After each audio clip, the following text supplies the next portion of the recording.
Hi, வாங்க வீடியோக்குள்ளே போகலாம். 2-3 நாளாக எங்கள் வீட்டில் சமைக்கவே இல்லைங்க. எனக்கு உடம்பு சரியில்லை, ஒரே ஃபீவரு, எனக்கு தலை சுற்றல். அதனால் உடம்பு சரியில்லாதனால 2-3 நாளாக எங்கள் அம்மா வீட்டில் தான் நான் இருந்தேன். என் பொண்ணு தான் இல்லை வயசு இதெல்லாம் கொடுத்துட்ருந்தா. அப்புறமேட்டு எங்கள் வீட்டுக்காரர் இன்றைக்கி தக்காளி சோறு அதிசயமாக எங்கள் வீட்டுக்காரர் தக்காளி சோறு செய்யின்ட்டார்.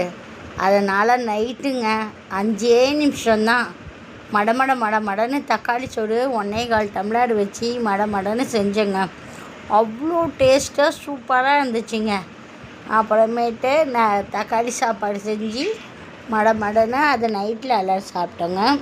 சில்லி சிக்கன் எங்கள் வீட்டுக்காரர் வாங்கிட்டு வந்தார், அதை கடிச்சிட்டு சாப்பிட்டோம். இந்த வீடியோ பிடிச்சிருக்கா பாருங்கள், லைக் பண்ணுங்கள், சப்ஸ்கிரைப் பண்ணுங்கள், கமெண்ட் பண்ணுங்கள், ஷேர் பண்ணுங்கள். பாய்.